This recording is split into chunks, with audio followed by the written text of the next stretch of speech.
Shakib Khan, the superstar of Bangladesh movie industry. Shakib Khan Dhaka Capitals হারাইছে। শাকিব খান ঢাকা ক্যাপিটালসে নাই। শাকিব খানের হাতে সে ঢাকা ক্যাপিটালস টিম আর নাই। হালার পু হালারা, তোর আর কত মিথ্যা নিউজ করবি? শাকিব খানের নাম বিক্রি করে আর কত খাবি?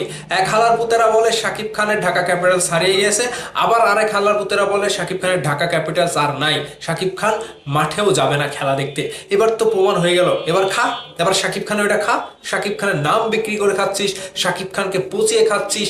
যে হালার পু হালারা নিউজ করে, এরা কি আসলে সাংবাদিক হিসেবে কিংবা টিভি চ্যানেল হিসেবে এরা কি নিউজ সঠিকটা দিতে চায়, নাকি ভুলভাল নিউজ ছড়িয়ে মানুষের মাঝে বিভ্রান্তি ছড়াতে চায়?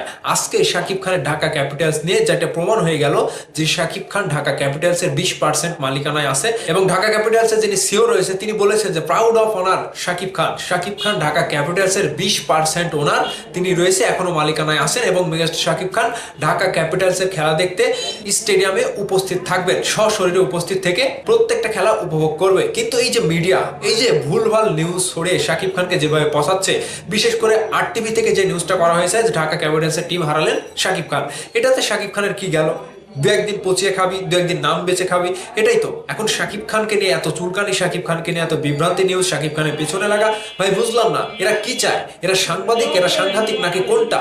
মানুষের মাঝে সঠিক নিউজ দেওয়া বাদ দিয়ে মানুষের মাঝে আবার বিভ্রান্তি ছড়ায়। শাকিব খানের নামটা বেঁচে খেতে খুবই ভালো লাগে না? কোনো নিউজ নাই, কোনো কিচ্ছু নাই, শুধু শাকিব খানকে খোঁজা দাও আর নিউজ হয়ে যাক, আর সাকিবিয়ানরা দেখে নেই এবং ভক্তরা দেখে নেই। শাকিব খানকে নিয়ে গতকালকে যেভাবে টিভি মানে ঢাকা ক্যাপিটালসের সিও যিনি তিনি বলেছেন যে হ্যাঁ, শাকিব খানকে নিয়ে আমরা প্রাউড করি, তিনি একজন প্রাউড অফ ওনার, 20% মালিকানায় তিনি এখনো রয়েছেন, এবং প্রত্যেকটা ম্যাচ তিনি মাঠে বসে উপস্থিত হয়ে খেলাটা দেখবেন। এখান থেকে ঢাকা ক্যাপিটালসের যে সূত্রপাত হয়, বিপিএল এর নিলামে শাকিব খান ভাই যেতে পারেনি শিডিউল জটিলতার কারণে, কিন্তু সেই বিষয়টাকে এতভাবে তুলে ধরে শাকিব খানকে নিয়ে বিভ্রান্তকর নিউজ ছড়িয়ে তারা আসলে কি বোঝাতে চাইলো আমি বুঝলাম না। এদেরকে নিয়ে আসলে আমাদেরকে আমাদের বলার আর কিছু নাই। এরা মানে বারবারই এরকমটা করে, বারবার শাকিব খানকে নিয়ে চুলকানে এদের শেষই হয় না। আজকে ক্রিকেট টিম থেকে কিংবা ঢাকা ক্যাপিটালসের কাছ থেকে যেটা জানা গিয়েছে সেটা দেখার পর এদের মুখ আর থাকলো? এরা যে ভুলভাল নিউজ করছে, এরা যে ভুলভাল নিউজ ছড়ে গুজব ছড়ে মানুষের মধ্যে বিভ্রান্তি ছড়াচ্ছে, এদের কি আর মুখ থাকলো? আসলে এদেরকে নিয়ে কি বলার আছে? দর্শকরা দিন দিন একটা অধৈর্যের মধ্যে পড়ে যাচ্ছে, যেটা ঢাকা ক্যাপিটালস শাকিব খানের টিম নিয়ে শাকিব খান আবারও কাঁপাতে আসছে।